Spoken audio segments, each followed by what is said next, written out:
Todas, todos y todes. Todas, todos, todes. Todes primeras. Todes. A todis. Hola a todas, a todos, a todes. Estamos en el primer episodio de la tercera temporada de nuestras entrevistas en el vagón, acá nuevamente en el vagón. Y esta vez tenemos a una invitada muy especial que se llama Nadia Granados. Ella es una artista de performance, de artes vivas, dramaturga, directora, ha hecho cine experimental, ha hecho video, ha hecho todo lo que hay en la mitad.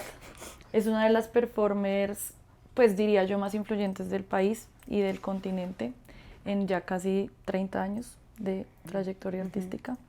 ¿Cómo estás, Nadia? Muy bien, gracias. ¿Todo bien? Sí, todo bien, feliz. No, me alegra mucho y muchas gracias por haber aceptado la invitación. Muchas gracias por invitarme. Nos vimos el sábado pasado, nos encontramos en el cierre del Bogotrax. Qué delicia. ¿Cómo te terminó de ir? Pues como se veía venir todo.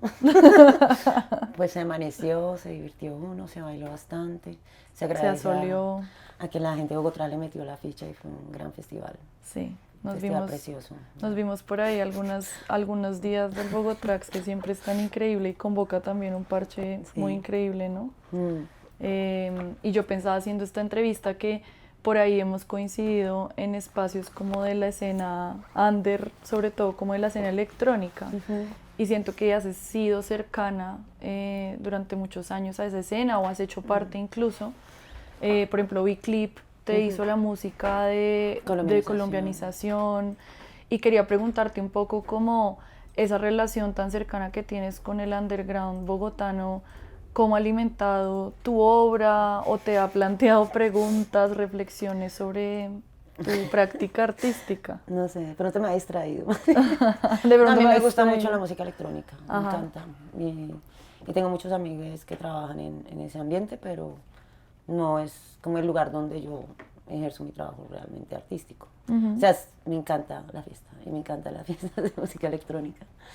Y tengo muchos amigos como Fonny Bergoni, como V-Clip, como la gente de Bogotrax y así. Tengo bastantes amigas que se dedican a eso.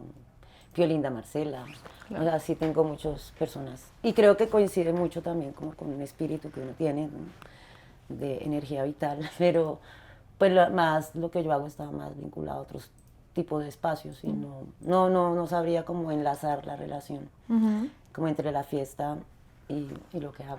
Que igual a los que mencionas, todos tienen producción artística en otros campos, performática, ¿no? sí. De hecho, pues por eso son mis amigos. O pues por eso también me fascina como lo que hacen, ¿no? Como que viene también del mundo del performance, realmente, o el teatro. Y pues también se enlaza uno ahí como, supongo que pues como espiritualmente con algo que está ahí, pero algo que convoca. Realmente la fiesta a mí más es lo que me distrae. que lo que me aporta. Sí, porque se gasta mucha energía en ello. Es verdad. Entonces, pues para trabajar me toca dejar la fiesta. Yo creo que yo te conocí a ti en un Bogotrax hace muchos años y dime si estoy equivocada, pero La Fulminante en algún momento se presentó en un Bogotrax, ¿no? En un septimazo. 2012. No, creo que en el teatro, un teatro gigante. Sí. Como una mezcla de video con unas pantallas. Sí, y hacía así como un impro. Había un juego, creo que era Juan Orozco, que hacía una mezcla en video, pantalla gigante con mi cuerpo en tiempo real. Ya. Y ya en la calle no, eso en la calle yo hacía estas intervenciones por mi cuenta. Ya. Casi nunca vinculadas a cosas. En Bogotrax me presenté también, creo que en Latino Power cuando llamaba Bugaloop. Y en fiestas por ahí hace años. Sí, yo recuerdo alguna vez de haberte visto, ya fuera en Bogotrax o en un septimazo, como en la calle. Septimazo, sí. A La Fulminante. Y quería que me contaras un poco cómo surge pues este personaje, en qué momento de tu vida como que se siente esa necesidad de crear a La Fulminante como este personaje pues hipersexualizado, pero que cuestiona un poco esa hipersexualización heteronormada del cuerpo femenino. Pues es una historia un poco larga. Yo tuve un fracaso en la vida, como en el 2009, me fue muy mal. Y ahí fue que decidí resucitar. ¿Entre las cenizas? Sí, literal. ¿Un fracaso de qué tipo? Amoroso, emocional, romántico. Ya. Me violentaron mucho, me trataron muy mal. Ok. Y a raíz de eso... Y terminé muy mal. Entonces, después de toda esa situación de violencia de género, decidí pues rescatarme a mí misma, emancipándome desde el lugar de donde me humillaban, porque también la persona que me maltrataba me trataba de puta, me celaba mucho y pues le enojaba mucho de pronto que me veía de pronto muy erótica o qué sé yo. Entonces salí de ahí a hacer eso. Entonces dije, pues empecé como también a constituir una fórmula que permitiera que yo volviera a hacer arte, porque tampoco dejé de hacer arte, de hacer muchas cosas. Y cuando empecé a hacerlo otra vez, pues dije, voy a tomar las pocas herramientas que tengo. Entonces, sé hacer performance, sé escribir, sé grabar, sé editar, sé hacer páginas web. Entonces, recurrí a la ayuda de un amigo que se llama José Alejandro Restrepo, que él es un artista de video que era muy amigo mío y que siempre me ofreció su apoyo para hacer cosas. Y yo le dije, este es el momento. Y me hizo una especie de tutoría de seguimiento del proyecto y empecé pues a crear ese proyecto con ese nombre que ya lo había imaginado como hacía mucho tiempo para una horita de teatro que hice como a los 23 años. Entonces rescaté ese nombre, rescaté también cosas que ya hacía en la universidad, porque a mí me interesaba mucho el erotismo, me interesaba mucho el post-porno, me interesaba mucho la relación como con ese lugar de lo que significa la sexualidad como un código de representación, como algo que se puede también resignificar o tomar, deconstruir, digamos, ¿no? Y que me extrañaba mucho que en un país tan sexual como este, pues prácticamente no existía nada que tuviera que ver con eso, ¿no? Porque realmente no es algo que yo me haya inventado, sino que son prácticas artísticas de los años 70. Entonces es como que me atraía desde la universidad, el post-porno me atraía mucho, como el trabajo con la idea de, pues como los monstruos femeninos, ese miedo que la sociedad le tiene como a la sexualidad, a la expresión sexual de las mujeres, de lo que bueno, todo eso me parecía muy interesante cuando era muy joven y pues lo retomé ahí, pero además con el contenido político.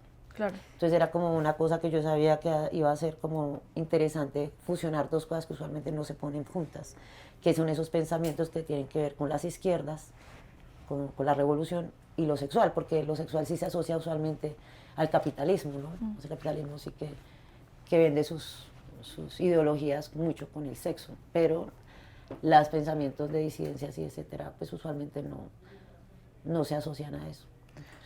De todo eso que mencionas ahorita, bebe La Fulminante, y digamos que yo pienso en La Fulminante hoy en 2026 y me parece que tiene cabida y que es algo, llamaríamos como una puesta en escena tranqui para la época en la que estamos viviendo, pero eso fue hace ya 15 años y me intriga mucho cuál era la recepción que tenía en ese momento con el público que te veía hacer La Fulminante, pues porque era 2011, eran otras épocas muy diferentes. Es en 2009. 2009, es verdad. 2011 fue cuando yo te vi por primera ya vez. Estaba 2009. Ya andaba más. Yo empecé o sea, por ejemplo, la gente te veía mear una foto de Uribe y ¿qué hacía? Todavía no hacía eso. Yo empecé a ver La Fulminante realmente con la conciencia de hacer algo muy soft. Ya. Que pudiera circular en redes, sin embargo, pues como que tuviera un nivel de osadía, digamos, corporal, pero a un límite en el que no había pezones, no había vaginas, no había pi. Pues como que inicialmente era una versión ahí suave. No había pezones y eso. Había unos videos con pezones, pero no estaban, bueno, no sé, tenía unos lugares donde los ponía, otros que no. Sin embargo, pues trataba de controlar los que subía a internet. ¿Y cómo se fue volviendo más agreste? Poco a poco. No, inicialmente hice muchos experimentos. De esos experimentos había unos muy osados. Uno de los primeros videos que hice se llama Asco y Sangre, que es con un tampón con sangre. Ese video habla sobre la violencia, la sangre y el asco que la gente le tiene a la menstruación, que es algo que está ahí como tan normal, tan cotidiano. Y el asco que da, ¿no? Como, ¡ay, sangre! Entonces, ese video, por ejemplo, es bastante osado y pues tiene sus modos de circulación. Sí. Pero inicialmente, pues, por ejemplo, desde el campo del arte hubo bastante gente que le parecía una porquería lo que yo hacía, especialmente las mujeres. Y mujeres artistas y gente que estaba como en el medio, que también manifestaban pues como que era lo que yo hacía. Que literalmente decían que esa puta que cree que eso es arte. cosas así. Y yo decía, pues, bueno, no, pues me lo inventé yo, ¿no? Porque no han estudiado arte en la universidad, no han leído, eso pues ya es viejo, ¿no? O sea, y más pues eso, ¿no? Como inicialmente había como algo, como una reacción como de... Pero igual yo inicialmente usé mucho Facebook para distribuir mi material por correo electrónico, por internos y tal. Entonces llegué como a un público mucho más amplio. Ya. También yo andaba siempre con aerosol y escribía lafulminante.com en la calle. Repartía volantes, hacía acción en la calle. Entonces pues mi público realmente era mucho más extenso al público del arte, al público convencional del arte.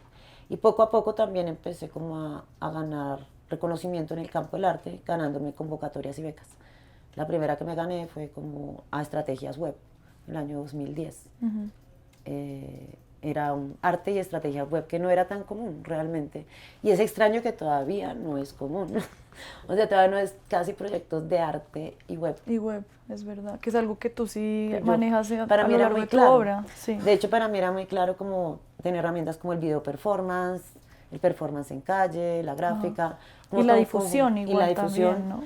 Y hacer cosas permanentes, no como estar esperando a ver si me aprobaban las becas o si... No, yo empecé así dándole como mucha fuerza a mi trabajo. Como indistintamente de si tenías el apoyo o no. Sí, no, porque sin dinero, de hecho La Fulminante tiene página, Colombianización tiene página, como que siempre has pensado como en ese repositorio digital de tu obra. Sí, me parecía muy importante y además como un lugar donde el performance, o sea, en ese momento también era interesante porque yo, por ejemplo, pertenezco a una generación que vio un cambio tecnológico. Claro. Yo a los 20 años conocí un celular. O sea, como que no había celulares, o a los 18 un computador o así. Entonces, también como que en Colombia, creo que les ha costado como, no sé qué pasa con el arte acá. Sin embargo, yo aprendí a hacer esas cosas por mí misma. O sea, como que ya cuando yo empecé a hacer estas vainas, pues ya llevaba 10 años de haberme graduado de la universidad. Cuando me gradué eso no existía. Sí. Y esa relación incluso desde el campo del performance, como que hacer video performance era como, eso no tiene nada que ver con el performance, registrarlo no tiene nada que ver. O sea, eso no es performance, y claro. Es como así que no es performance. También como una visión muy tradicional de lo que era el performance, ¿no? Entonces pasas de La Fulminante Roja y digamos, hay otra gran obra, pues La Fulminante Roja fue un personaje por el cual yo creo que hoy en día sigue siendo reconocida. Y luego hay otra gran obra que es Colombianización, que también como que trae esas preguntas sobre la imagen propia y sobre el registro en video, como que mezcla muchísimas como medios, muchísimas preguntas y reflexiones sobre el arte, sobre la política. Sin embargo, a mí me causa curiosidad que leyendo una entrevista que te hicieron, te preguntan por el origen de esa obra y tú contestas que fue un poco fijarse en la masculinidad en Colombia. Y a mí eso me generó intriga porque, digamos, yo esperaría, no sé, la violencia o el narcotráfico, como tantos temas que toca Colombianización, y que el punto de partida haya sido como fijarte en la construcción de la masculinidad colombiana. Quería que hablaras un poco de eso. Eso es uno de los elementos más fuertes, pero pues Colombianización sale un poco como con la rabia, un poco del... O sea, yo soy muy antiuribista, pero de verdad, muy antiuribista. Entonces yo como que crecí con ver ese descaro de este patriarca inmundo. O sea, realmente Uribe es algo así, es como una masculinidad a la que se le ha dado como que hay una publicidad alrededor de ciertas masculinidades. Entonces cuando yo empecé a hacer este proyecto, pues sí tenía mucha rabia de que estaba, por ejemplo, Popeye, era un youtuber súper famoso, estaba esta cosa del patrón del mal, como la moda. El capo. El capo y todos esos manes horribles, sexys, matones, el sicario, como envalentonado y promocionado. Y ese asociándose como al sistema de impunidad y de genocidio. Es decir, bueno, por otro lado no se habla de genocidio, pero sí hubo un genocidio en Colombia. Se exterminó una población y no se habla de eso. Entonces, para mí eso era parte de como todo eso junto, pero digamos que eso está muy asociado como ese sistema de impunidad también a posicionar unas imágenes a las que se les respeta o se les venera o se les imita. Sí. Entonces hay un sistema publicitario que tiene que ver con las narcotelenovelas, y que tiene que ver con relatos donde se ficcionaliza la historia de Colombia. Pensar los tres Caínes. O sea, yo los tres Caínes los trabajé en la primera Cabaret de la Fulminante, hay un guiño a eso, pero antes cuando hacía estos trabajos de activismo también tengo mucho trabajo gráfico relacionado con eso, porque también me daba mucha rabia que eso pasara, porque es como, sí, es como posicionar la imagen de estos hombres como si fueran algo que hay que respetar, admirar e imitar. Como la narrativa de ese héroe colombiano. De héroe colombiano, y entonces ahí está el punto que tiene que ver con la masculinidad. Y por otro lado, pues está, pues ese fue como un, pues como colombianización además es una palabra que habla de un país que está enfermo. ¿Enfermo de qué? Pues de una cosa que lo colombianizó. Entonces esa violencia, esos sistemas sanguinarios, que yo hizo, colombianización es una tesis que escribí en la UNAM. En la UNAM. Sí. Era mi justificación para irme a vivir a México. Entonces, pues quedó muy buena esa justificación. Sí, de hecho me eché 10 años terminé. Bueno, me eché varios años escribiendo eso, como 5. Que tú ahí hablas también de esa relación, pues de todo el narcotráfico en México y su, digamos que su representación cultural en México, de que México se colombianizó, ¿no? Tú hablas sí, un poco de eso. Sí, eso se decía. Es que cuando yo fui a México, eso se decía y me parece una palabra muy potente para encerrar. O sea, la investigación de colombianización es algo que podría, igual que lo de la fulminante, podría uno no hacer nada más en la vida y ya. O sea, yo podría seguir haciendo quedarse colombianización eternamente hasta mis 90, hasta mis 110 años que voy a vivir. Mis 110 años, más o menos. Es una investigación muy grande. De hecho, pues no soy una persona que maneje una metodología de investigación tan, pues, como tan tradicionalmente acá. No, pues tan logradas. Ya. Ni tampoco fui tan bien guiada. Realmente no tuve una guía muy buena en la maestría. Pero en el ámbito como de amigues y de personas que me rodeaban en México, sí pude tener apoyos interesantes. Y uno de ellos es Sayac Valencia. O sea, por ejemplo, hay un libro que se llama Sayac, pues digamos que la obra filosófica de Sayac es muy medular en mi trabajo. O sea, es alguien que yo admiro mucho y además es mi amiga. Ajá. Entonces es algo muy chido porque también es todo este ámbito como de transfeministas, que es un poco internacional, donde está también gente que me inspira mucho como Diana Torres, la pornoterrorista, Clau, Chinche, bueno, Quinquinela, que es de Chile, así, ¿no? La Robota, que también es chilena, o sea, como que también había como en México como un grupo de personas que también era muy inspirador, más allá de, pero que también afectaron un poco esa escritura, o Silvia Soler, que también es una amiga antropóloga, que afectaron mucho esa escritura y colaboraron en eso. Pero al final es como esa palabra que encierra como una especie de estigmatización. O sea, como que hablamos de necropolítica, pero entonces hay como un lugar donde todo se vuelve como la venta del territorio, entonces es un producto, claro. Entonces vamos a hablar de Colombia, mira, la biodiversidad, y hay una ironía ahí donde yo trabajo mucho con los discursos, entonces tomo un discurso pues directamente de marca País Colombia y le cambio el texto, le cambio algunas palabras y lo convierto en otra cosa. Y le meto imágenes donde se ven los cadáveres, se ven los bombardeos, pero juego un poco también con la manera en que están hechos también los videos. Entonces, esos trabajos también los hago sola, o sea, edito, actúo, hago todo. Que eso es algo que también tiene mucho que ver con mi trabajo. Muchas veces he hecho eso. Y en el inicio, pues porque no había con qué pagar. Pero igual terminó siendo parte de, pues de, como un sello de tu obra también igual. Pero no siempre trabajo así. Ya. Y colombianización, pues te digo, 2 colaboraciones muy potentes, con Raúl y con Big Clip, muy afortunadas. Y en la escritura, pues un poco también Pepe Romero al final. Y de ahí, pues piensa, yo hablaría del cuerpo. El cuerpo ficcionalizado, después el cuerpo que está como en la telenovela, como dramatizado, actuado, y luego el cuerpo descuartizado. Y ese cuerpo descuartizado como también un cuerpo que comunica, todos son cuerpos que comunican. Entonces ese cuerpo que está descuartizado, pues siempre también se ha usado como una herramienta para comunicar terror, ¿no? Sí. Y también ese lenguaje que tiene que ver con el malandro, con el man que está así en la pandilla, pero después como meterle la sangre, como hacerlo gore, ¿no? En colombianización, digamos que hay una gran listado de personajes masculinos y tú venías de hacer un personaje femenino hipersexualizado, obviamente con influencia post-porno y digamos como subvirtiendo un poco esa mirada hipersexual. Y luego hay como una transición hacia performar más personajes masculinos que diría yo se mantiene hasta el día de hoy un poco más, digamos en Paseo, que ahorita hablamos un poco de eso. Soy yo. En Paseo eres no, tú, mentira. pero también Alias, está, sí, exacto. Claro, es un muñeco. Exacto.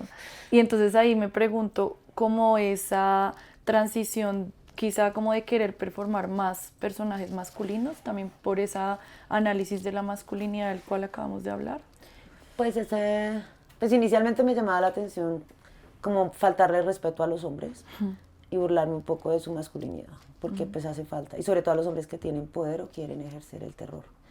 Creo que es interesante faltarles el respeto, porque pues sí, porque es lo que, pues hay gente que da miedo, entonces, y también me llama la atención que usualmente no se cuestiona la construcción de género en los hombres, o sea, pareciera que no están construidos, o sea que no hay una construcción de género, se supone que nosotras, o lo femenino o todo lo demás se construye o es algo que... Sí.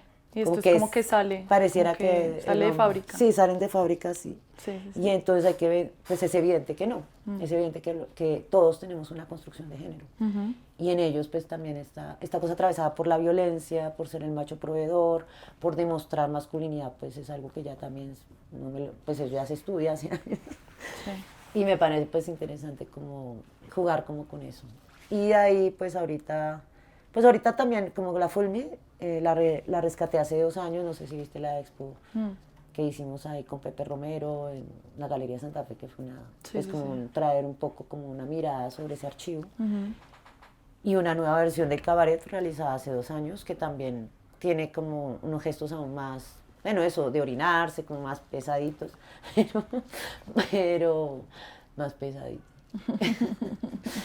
Pero pues como que yo dejé de hacer la fulminante realmente como en 2015 cuando me fui de Colombia y yo empecé a ser una persona menos heterosexual.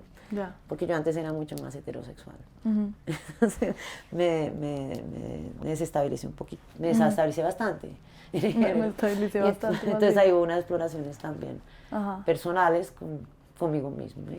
O sea, como que también tuve unos momentos donde derivó también mi propia construcción de quién soy yo. Que está siempre así. Y ahí hay una cosa que es interesante de esa obra, como se va también quitando esas capas, incluso empieza como muy video, y al final el video casi después de que yo exploto los globos, ya prácticamente no hay video. No aparece. La primera parte de la obra casi toda es un video escenográfico donde hay mucho color, donde hay mucha información, y después de repente, y después aparece lo gris, y después me baño, tierra, sangre. Y después por nuestros muertos ni un minuto de silencio, que es el final de esa obra. Colombianización se gana el premio Luis Caballero, que es uno de los premios más importantes de las artes plásticas de este país en 2022. Y yo, pues, haciendo este cuestionario, vi que tú escribiste hace unos años para 070 sobre performance, como para... digamos, era como una recopilación de pensamientos de diferentes personas de las artes, del periodismo, sobre periodismo performático. Yo hice periodismo performático. Exacto. Entonces, ahí haces una reflexión que me pareció como muy atinada, de que el performance muchas veces acá en Colombia termina cooptándose por la institucionalidad y termina siendo como ese acto que abre el cóctel de la inauguración de una obra, ¿sí? Y yo quería preguntarte por eso, pero sobre todo, pensando en el premio que te ganas en 2022, yo siento que tú has desarrollado un malabarismo muy difícil de lograr, que es como que tu obra permanece, digamos, subterránea, permanece siendo una obra que afecta, que se sale de la mirada institucional, pero que le juega a lo institucional igualmente, y que se expone en galerías y que está en el circuito y que Luis Caballero... pero igual es una obra que se sale de esa mirada y de esa complacencia un poquito, como que no siento que vaya a ser en algún momento una obra domesticada por esa mirada institucional. Y me parece que es algo muy difícil de lograr. O sea, como estar con un pie en, digamos, lo más puro de tu obra performática y luego el otro pie en el circuito, en las galerías, en la representación, en todo esto. ¿Cómo lo has hecho y si lo has, digamos que, hecho conscientemente o solo ha pasado? No, yo sí lo he hecho conscientemente. O sea, como te contaba, como cuando yo empecé, me dije, ¿qué tengo, tal? Pero yo me voy a comportar como una profesional en las artes, porque para eso estudié en la universidad. Bueno, como que me tenía que tomar en serio que era mi profesión, ¿no? Y también quería vivir de eso, pero pues no sabía cómo inicialmente cómo iba a suceder o qué iba a suceder, pero sí tenía claro que tenía herramientas poderosas para hacerme un campo en las artes visuales en este país. O sea, yo no sabía que eso iba a pasar en 2010. Pero una de las cosas que me dijo un amigo fue, dispare con metralleta a mi hija que algo le haga. Algo sale. Entonces yo sí me puse a hacer muchas becas, apenas empecé a hacer eso. Primero posicionar y hacer como un trabajo sólido y solidificarlo en mi propia práctica sin necesidad de invitaciones, o sea, generando mi propio espacio y mi propia... Como abrirte tu espacio. Mi espacio y como decir, bueno, esto existe y es sólido. Por eso también como... Porque, digamos, la pregunta que hacía yo al comienzo y que es como, yo no necesito permiso para hacer performance. Si yo quiero hacer performance, voy y lo hago aquí. Voy y lo hago ahí, en la esquina, o subo algo, o sea, como que no necesito que nadie me abra una galería para hacer performance, a menos que me vayan a pagar, o algo así, pues, something like, o sea, como que no. Luego también sí empecé como muy conscientemente a apuntarle a premios, y soy alguien que lo hace muy bien. O sea, yo, si tú ves un proyecto escrito por mí, está muy bien escrito. Y la otra es que no diría como que... O sea, pienso que sí hay un lugar de lo institucional que uno... Pues que aquí en Colombia yo creo que hay como ese lugar de que los jurados de las convocatorias pues son gente muy diversa.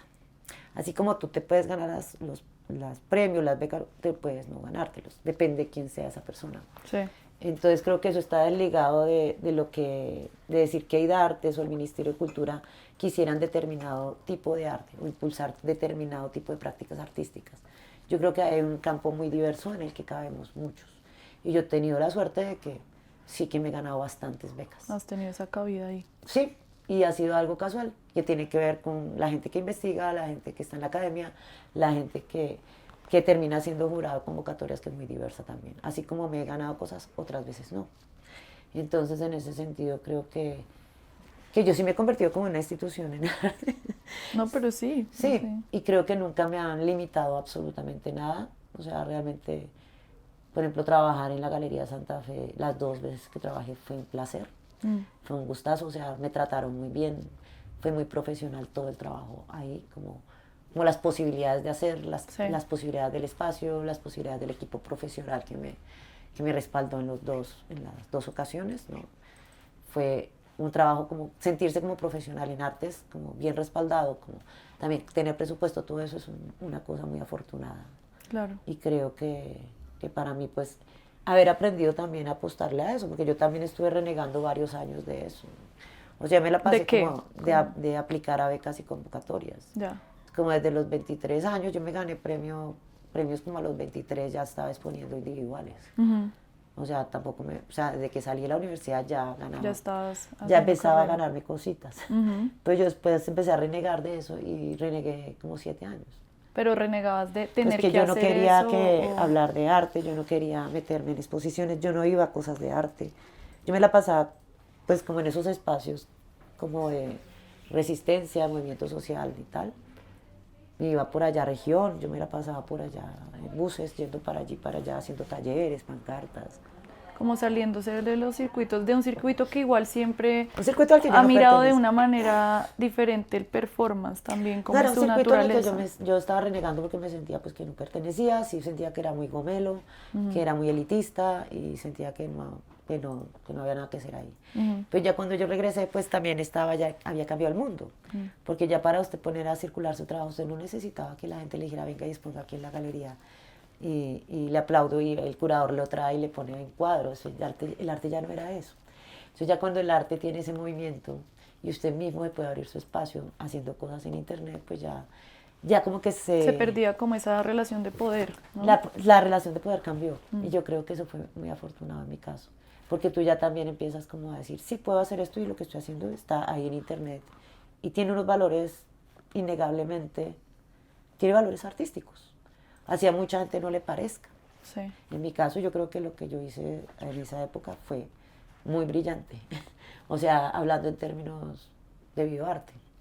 O sea, ese personaje, la manera en que se comporta, los cabarets, las cosas, pues tienen un valor artístico importante. Quería que habláramos un poco de lo que es el cuerpo y los medios y los materiales en el arte performance. Yo siempre me he preguntado, y viendo tu obra, cómo va decidiendo a lo largo de la carrera, o sea, digamos que uno ve tu obra y tu obra tiene constantemente la relación con la tecnología, como con los medios tecnológicos, las pantallas, el tema como del registro en video, bueno, lo que acabas de mencionar, la página web, pero luego tiene otras cosas súper primarias, que es como la tierra y la arena y la sangre. Y ahí yo quería preguntarte, ¿cómo ha sido ese camino de entender cuál es como mi extensión material? O sea, la interacción de mi cuerpo con qué materiales se lleva mejor y con cuáles no. Sí, como experimentar, decir esto funciona, esto no funciona, esta tierra, este ladrillo. ¿Cómo ocurre ese camino que siento que la gente, como que quizá uno no lo entiende viendo esa obra? Yo vengo del campo de la escultura, entonces primero mi formación en la universidad sí esencial, sí tuvo que ver, tuve una maestra maravillosa que llamó Trixia Gina, con la que pues sí tuve como una formación muy, digamos, sensata con los objetos, las materialidades, las cosas como la deconstrucción y la estructura, que es algo que está ahí como en la forma, pues como en el tipo de arte que yo hacía cuando era muy joven, antes de hacer performance, porque yo empecé a hacer performance también con un maestro llamado Rolf van der Handen, que empezó a hacer clases de performance en la Nacional. Y que eso fue impresionante para mí, como ver que eso existía, que no podía hacer esas cosas. Entonces, a mí me llamaba la atención la materia, el objeto. Y yo estaba pensando en el movimiento y en cosas que tuvieran motores. Entonces, ya cuando vi el performance, pues ya es algo que hace que pues ya la materia que se va a mover, pues la muevo yo. Exacto. Y también me interesaba mucho lo que se transforma, pero creo que, o sea, hay como una división en la manera en que yo empecé a poner el cuerpo. No es que al comienzo yo era muy tímida, cuando yo era chiquita, cuando tenía 18, 17, cuando empecé a hacer eso. Tenía mucha vergüenza de mi cuerpo, mucha autodesprecio, ¿no? Y pues tenía mucha timidez, ¿no? Ya después, ya grande, cuando regresé a hacer cosas, pues o sea, digamos que cuando era chiquita tenía como me gustaba mucho lo erótico, lo pornográfico, también como ese miedo que la gente le tiene a lo grotesco, a lo sucio, sí. O sea, me parecía que siempre había como... Me interesaba mucho ese choque, desde niña. Como ese choque, como que la sociedad siempre está como asustada de ciertas cosas. Entonces, ese lugar, pues sí, como que yo lo tenía como desde la escritura, desde mi vida personal, como lo abyecto, lo sórdido, lo que hasta desagrada. Sí. Entonces, ya cuando yo empiezo a hacer la fulminante, pues con mucha conciencia también del manejo de materiales. Pero sí como que muchas veces lo asocio como a un tema. Digamos que en la fulminante, cuando empecé a hacer ese material, el primer video que yo hago de la fulminante es con un lápiz labial. Y es como la peluca, pero es cuando estaba como de 20 años. Y entonces yo me empiezo como a chupar un labial, me lo muerdo y lo escupo. Entonces es una cosa que tiene que ver con lo fálico. Entonces hago una chupada, lo castro y es sangre. Es como una cosa ahí como de imaginar una transformación de algo que tiene un comportamiento matérico. Y eso es algo muy esencial del arte. Si algo que yo logro enseñarle a alguien, yo a alguien le puedo enseñar todo lo que sé básico del arte en 3 sesiones. Si no entendió, pues ya. Cerrada, ya. No, pues no entendió. Pero pues realmente tiene que ver con la manera en que están constituidas las cosas, lo que uno puede hacer con eso. Entonces uno dice, bueno, una cinta, envolver, tapar, amarrar, jalar. Entonces son los gestos vinculados a la materialidad de las cosas, básicamente. Y la relación con el cuerpo, ¿no? Y la relación con el cuerpo y el discurso. Entonces usted dice un tema, entonces usted, bueno, tema, algo que se quiebra, entonces esto se cae, se rompe, es algo muy, parece como muy obvio, pero la mayoría de la gente no lo ve. Sí, claro. Y eso hace que el arte a veces sea un poco mejor. Y es la diferencia que hay entre la representación y la cosa que de verdad sucede. Entonces la acción no sucede. Yo trabajo mucho también en asuntos como teatrales. Yo también teatralizo en mi trabajo. Pero hay otra cosa que es esencial del comportamiento de las cosas en una escena. Y ahí es donde aparece eso. Cuando uno dice, o trabajo con manteca, o trabajo con leche, o trabajo con algo que se derrama, o trabajo algo que explota, o algo que se cae, o algo que se azota, o algo que se arrastra. Y ahí está, o algo que se irrumpe, y así. Y así con los textos, así con todo, hasta con la escritura, hasta con los discursos. Entonces lo más esencial es la estructura. Y ahí es donde yo creo que viene como la selección de con qué trabajo. Pues trabajo con tierra, trabajo con sangre, trabajo con carne. Y siempre me parece que pues lo maleable, lo que no está constituido, lo que no está diseñado, por ejemplo, lo que es tan diseñado, tan tieso, pues es mucho más difícil de manipular que una flor de verdad. Sí. O esto, pero esto pues como no, eso tampoco. Todo lo que hay acá, pues de lo que hay no en la tanto. mesa, pues digamos que esto. Pues si acaso, pero digamos que pues un pedazo de papel, un pedazo de, pues como que hay diferentes maneras en las que uno podría aproximarse al objeto, pero hay que tener una conciencia de lo que significa, el significante de lo que provoca, de lo que evoca. Porque hay cosas que puedes decir, bueno, esto no me interesa por su materialidad, sino por lo que evoca, porque es amarillo, qué sé yo. Y en relación al cuerpo, también tu obra lleva a tu cuerpo a momentos extremos, llamémoslo. Entonces, no sé, estar encerrada media hora con sangre de cerdo, como reventándote de sangre. 10 minutos. Bueno, 15 minutos, digamos. O lamer un ladrillo, comer tierra, estar en la calle descalza, o sea, como momentos que a mí me hacen preguntarme si de alguna manera tú preparas tu cuerpo para tus performances. Hay un entrenamiento, hay una prevención, hay una dieta, meditación, o sea, si hay alguna preparación de algún tipo. Voy a fiestas tecno. Voy a Bogotrax, bueno, hace cardio, Bogotrax y... uno hace mucho cardio ahí. De verdad, pues tengo un cuerpo que es muy fuerte, que le gusta. Yo me siento fuerte y soy fuerte. Y de hecho bailo mucho. Y de hecho creo que mi preparación tiene que ver con eso. Pues soy muy resistente, pero pues la verdad, a mí me gusta. Yo no, o sea, esas situaciones yo no las asociaría con un castigo a mi cuerpo ni con algo yo nunca haría algo que me desagrade. Eso te iba a preguntar, ¿hay algo que cause dolor? Como un límite que tú tengas que... Nunca haría algo que, o sea, yo nunca haría autoflagelación. No me gusta. Pero parecería.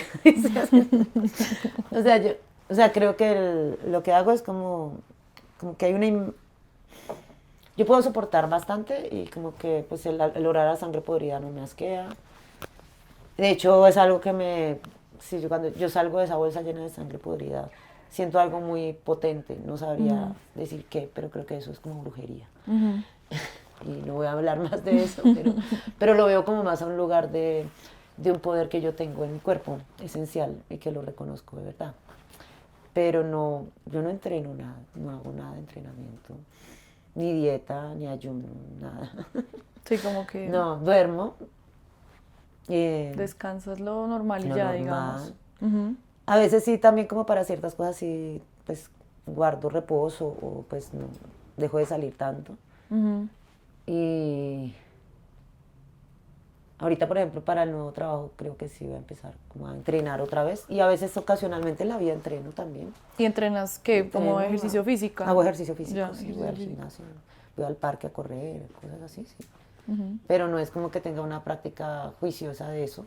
Pero, por ejemplo, bailar sí para mí es fundamental. A mí sí de verdad me gusta ir de fiesta y bailar y la música. Entonces de hecho tengo muchos amigos músicos, así como de tecno, como bandas, y me fascina como la fortuna de poder ir a conciertos cada semana. y a bailar y a estar, bueno, en fin. Pero es tu cardio. Pero ya realmente como en el punto de la acción física, como en performance, pues es algo que yo preparo previamente y simplemente me monto en ello y voy. Y si es algo que, pues sí es duro, pues es Claro, duro y es exigente. pero a mí me gusta. Como subir las escaleras hasta acá también fue pues, exigente. Ahí se sintió el rigor. Se resiente rigor, pero a mí pues eso ya sí me gusta. O sea, no... Y creo que sí es como algo como de fuerza pues, verdadera de mi cuerpo. Del cuerpo que te sostiene. De un cuerpo que yo tengo que afortunadamente es así. Es intenso, es intenso. Porque pues eso, como es el performance no es actuación. Entonces requiere como que lo que está ahí es mi cuerpo de verdad. No es mi cuerpo como intentando ser otra cosa que no soy yo. Porque uno pensaría, pues, tendría que ensayar. Pero la escritura o el planeamiento, pues sí es muy riguroso. O sea, antes de subirme a escena, usualmente yo preparo. ¿Conceptualizas? No, yo preparo la tarima. Muchas veces yo tengo que hacer todo. Antes, ahorita cada vez menos, porque cada vez más tengo más apoyo en los teatros, en los espacios. Pero vengo de una práctica donde a mí me toca ir y conseguir la arena, me toca ir a comprar las cosas, me toca ir hasta la tienda, me toca traer, me toca montar, me toca subir las cosas. O sea, como que hay una relación con el trabajo que también tiene que ver con el hecho de que a mí me toca montar, a mí me toca editar, a mí me toca... Hace un montón de cosas que no son entrenarme, pero conozco muy bien lo que estoy haciendo y lo construyo como también desde esa parte de lo material de esa cosa de armar la cosa en una tarima, por ejemplo. Que soy usualmente la persona que está ahí. Muchos de los videos a veces simplemente se les da play y andan. Sí. Pero todo eso tiene que estar listo, tienen que estar listos los globos, los tengo que claro, la producción tengo que ir a cobrar la bolsa, tengo que ir a comprar los bonos, y ahí hay todo un trabajo que es como una autogestión individual. Y si no me hago responsable, yo a veces sale mal. Y luego ya en escena, pues es simplemente algo que yo sé que va a suceder, y yo entro como en una situación de emocional muy especial, pero no es algo que yo haya practicado. Pues yo creo que con la vida, pues de tanto hacer las cosas uno practica, ¿no? Pero no es que me lo hayan enseñado a hacer, y nada de hacer dieta, ni de meditación, nada de eso. Es como, realmente pues hoy tengo que llegar, llego, pues si tengo que ir a otra ciudad, viajo, llego, descanso, me coordino con las personas del espacio, organizamos, hablamos de las luces, y después, y eso es... A mí me encanta y yo termino eso y es muy poderoso. Claro. Y además pues también uno se siente emocionalmente muy alterado, muy emocionado. Pero a mí me da pues como un subidón de energía. La adrenalina. Y creo que hay una relación con el público que es muy intensa. Claro. Yo quería preguntar eso del público y del escenario, como del espacio, porque digamos que el performance se escapa mucho como de los espacios donde se exhibe el arte, ¿no? La galería, la exposición. Y tú has hecho performance en muchos espacios, en teatros, pero también en el espacio público, pero también en galerías. El año pasado estuviste en el Museo Santa Clara, en esta apertura de Gaceta, en muchos espacios. Y no sé si hay espacios que te parecen más ideales para tu obra. Yo amo los teatros. ¿Y por qué te gustan los teatros? Porque ahí se puede iluminar bien, la gente está callada, ya sentada. Pues como que me parece como... que yo creo que yo quería hacer teatro de chiquita y no pasé a la SAP. La verdad, pasó todo esto. Me tocó hasta ahorita de señora, porque yo no pasé a la SAP, y artes visuales, que no era mi campo. Pero pues realmente a mí... Y no me gusta el teatro convencional, realmente no. Pero creo que el teatro ya se expandió y pues podría decirse que lo que yo hago ya son artes escénicas. Ya el performance visceral, creo que también está compuesto ahí. Algunas escenas son absolutamente eso. Yo he hecho, por ejemplo, la escena de globos en marchas. O sea, he salido unas, no sé, 10 veces a marchas. Durante el estallido social, por ejemplo, salí varias veces. Y así como por cuenta de uno hacer esa vaina. Solamente esa escena. Y así hay unas posibilidades de cómo hacer las escenas en otros espacios. Pero mi ideal sí, a mí no me gusta tanto hacer performance en galerías. Precisamente por eso, porque no hay altura. Si uno se presenta y no lo ven, entonces ¿para qué? Claro. Todo el mundo amontonado ahí, pues ya estaba en las situaciones así. Sí. Muchas veces las galerías pues no son el mejor lugar, tampoco la iluminación, o sea, nada está bien armado para presentarse como que el trabajo se muestre cómo debe ser. Yo soy muy rigurosa en eso, aunque no, por mi personalidad no pareciera, pero pues si tú ves un trabajo mío, yo sí soy. Pienso que soy muy rigurosa en eso. Y por ejemplo, el paseo es una pieza de espacio público, pero a veces una camioneta intervenida es también algo bien complejo. Claro, tiene una logística tremenda. Una logística tenaz. Sí.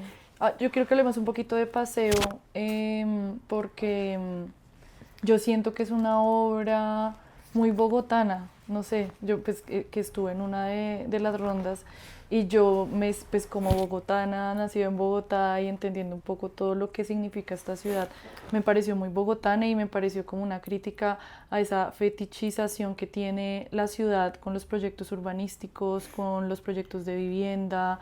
Hay algo que a mí me marcó un montón, que fue la camioneta misma, como ese modelo de camioneta en el que sucede paseo, me llevó a pensar en las camionetas donde se hacían las mal llamadas limpiezas sociales en los 90s en Bogotá, porque eran esas camionetas mismas. O sea, yo incluso lo asocié como a ese nivel. Eran los magníficos. Ya, yo me fui así súper oscura. Pues pero sí. hay muchos códigos que yo siento que sí hablan mucho de Bogotá y quería preguntarte si habías tenido preguntas alrededor de esta ciudad para hacer paseo o cómo surge. Paseo surge en Medellín. Pues yo, como te digo, me gané los premios, las becas y todo. Pues yo apliqué a una cosa en Medellín que se llama Premio Nacional de Artes Performativas, y dan un recurso para hacer pues performance, y pues como que me nominaron, y en 4 días monté el paseo en Medellín con la colaboración de otros 6 artistas de performance, como otras chicas. El de Medellín, por ejemplo, había mucha más presencia, o sea, yo hacía, pues lo monté como en 4 días, con la colaboración también de un chico, bueno, de varios amigues. Bueno, el paseo de Medellín fue una versión 2023, que fue muy, bueno, la idea inicial es escribir el proyecto. Cuando uno escribe un proyecto, entonces se imagina algo. Alquilar camioneta, hacer todo, pues como, voy a hacer esto con la camioneta, discursos de futuro. Eran discursos sobre la ciudad, el futuro, el miedo que la gente le tiene a la ciudad. Sí.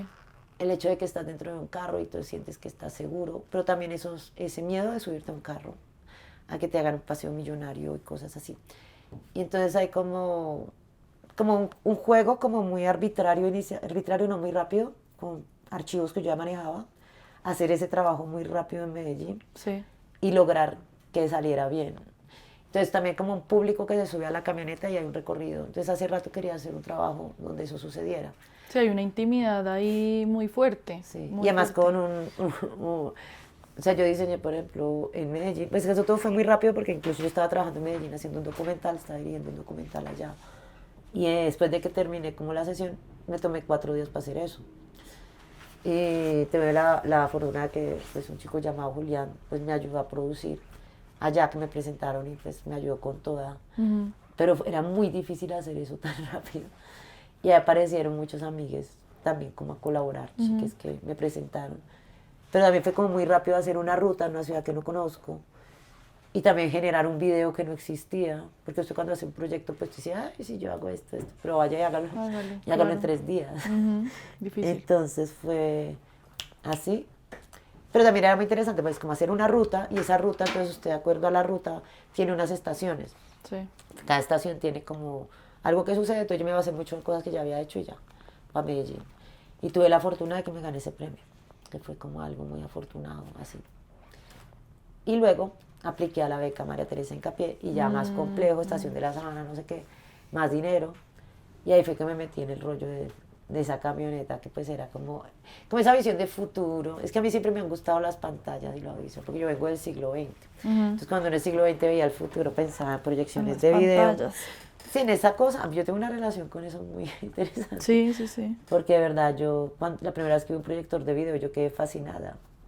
Yo hice como en el año 97, yo usaba diapositivas para hacer clases, y después un proyector de video, pequeño, que se podía mover.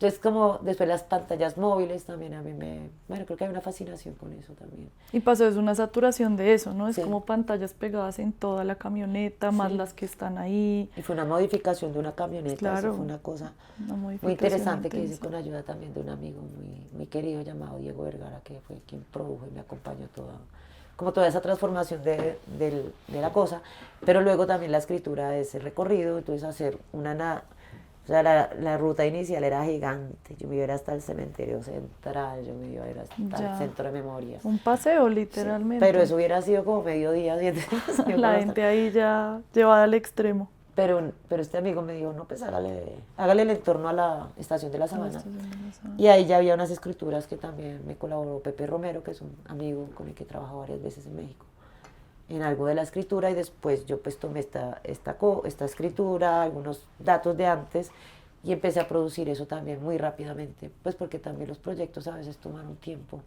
que se dilata y después usted termina haciendo todo el último mes.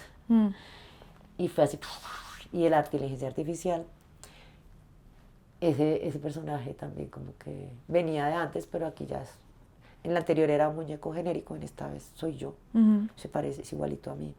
Y también empezar a juntar, ¿no? Entonces a darle sentido, esta cosa también como de el gran hermano, esa persona como que está como diciendo, bueno, usted está ahí sentado, como esa conciencia de que usted firmó los términos y condiciones, acuérdese, usted va a hacer todo lo que nosotros queramos, véndese los ojos, todo eso es muy intenso. Es intensísimo, sí. Y ya pues la participación de mi cuerpo pues también, todo eso esa obra fue hecha muy así. Fue muy interesante porque pues, sí, también fue aproximarme a un tipo de performance físico mío que no es ni sexual ni teatral. Y que tiene como movimientos muy ¿Soy de yo? performance clásico, no sé si llamarlo de esa manera, Sí. pero sí se siente como De performance otra de lentitud, corporalidad. de un tipo de performance que usualmente yo no hago. Sí, sí, sí. Y además que soy yo. Sí. No es una persona con peluca, no es una persona... No. Esa persona sí era yo, Sí, con mi es ropa Nadia de todos Granado, los días, sí. pero descalza. Y el ladrillo, o sea, de todos modos, eso fue una cosa que fue sucediendo creo que en un proceso de exploración y experimentación muy afortunado, muy rápido también, pero creo que afortunadamente salió. Y eso, y como que ya con la gente sentadita ahí, todo empieza a tener otra dimensión, boleándoles arena. Cuando se varaba, cuando paraba la policía, todo eso fue muy interesante. Y ahorita lo voy a volver a hacer. O sea, esa versión ya no se va a volver a hacer. No, porque no voy a hacer una versión para Arbo fin de semana en San Felipe. Okay. Y ahí voy a empezar a ver cómo la muevo también. Una versión ya por otras rutas y con boletería. Así que están... Cuña. Ya tenemos boletas, se están pendientes en mis redes sociales para las boletas, solo habrá 100. Para cerrar ya, quisiera preguntarte, que yo lo mencioné al inicio ahorita de esta entrevista, y es que ya llevas 30 años de obra, de arte performance, de artes vivas, teatro, música, escritura, bueno, todo lo que ha comprendido tu obra, y yo no sé si te has puesto a pensar como en el legado de tu obra para las artes performáticas en este país, y quería preguntarte sobre cuál crees que es tu legado. ¿Cómo lo describirías? No sé, yo creo que... ¿O qué has puesto como en escena que antes no Yo estaba? creo que antes de que, pues cuando yo estudié artes, eso pues era María Teresa Incapié, y pues yo realmente o gente como María José Arjona, o no sé, Marina Abramovic, como un tipo de performance que es muy tieso, muy sacrificado, muy como con una solemnidad con la que yo no me relacionaba. Sí. Yo vengo de una escuela, digamos, Guillermo Gómez Peña, Annie Sprinkle, Valley Export, que son de otras latitudes, que son artistas que yo conocí por un video, pues que no fue como que pues con cassette de VHS, y que realmente me abrieron preguntas, y creo que yo vengo a ser como ese tipo de artista que pues empezó a hacer cosas así acá, que tiene que ver como un tipo de arte que se viene de digamos, de clases populares también. Yo vengo de un barrio, yo vengo de un tipo de comportamiento y de aprendizajes corporales que no tienen nada que ver con Marina Abramovic, que tienen que ver con Fontibón, que tienen que ver con la música tropical, que tienen que ver con el sexo, que tienen que ver con el hecho de que yo sea una persona hasta perversa y mala. Entonces, en ese sentido, pues es construir un tipo de discurso performático que además no es, o sea, que también tiene un lugar de investigación fuerte, porque pues yo también hago un trabajo transmedia, no es un trabajo que se ubica solamente en que voy a hacer algo con mi cuerpo en silencio, en un lugar, sino que trabajo mucho con discursos, entonces creo que mi trabajo tiene mucho que ver con la relación entre la comunicación y una comunicación con intención revolucionaria, y tiene que ver con investigación, con escritura, con organizar ideas y con una intención comunicativa, pero al mismo tiempo con un gran énfasis en cierta teatralización, en una relación con lo ficcional, con los medios de comunicación, con los relatos y los monopolios de la comunicación, ¿sí? Como con un deseo de emancipación fuerte. Y creo que sí, claro que es un trabajo muy particular. Sí, no he visto a alguien que haga algo parecido. O sea, creo que en otros países posiblemente sí hay cosas que se asemejan.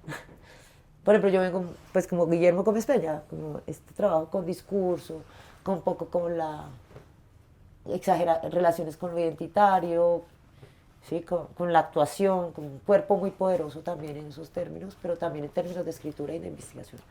Y creo que eso es algo que yo pues sí hago, o que mi legado podría estar asociado como a un tipo de trabajo que junta muchas prácticas artísticas y que es un tipo de artista que tiene muchas habilidades, ¿sí?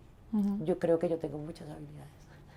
Y creo que cuando uno quiere, bueno, que es lo que a mí lo que he logrado, digamos, como artista, pues viene de ahí, también de buscarse las cosas y de aprender a hacer cosas y de meterse por muchos lugares como interdisciplinarios, pero también como trabajar con lo que uno puede, con lo que uno tiene, no como esperar a que, sino que viene mucho de ahí.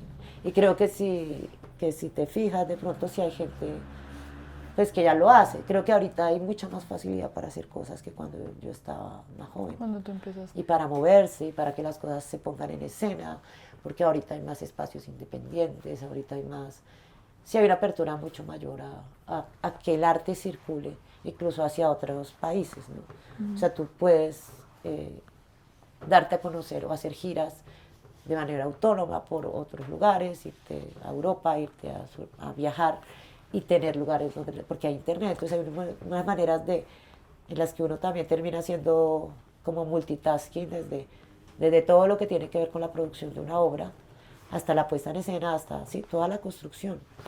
Y creo que eso no lo enseñan, no sé si ya lo enseñan en las universidades, ojalá lo enseñen, porque sé que todavía hay gente que sigue pensando que hacer artes visuales es pintar y dibujar bonito.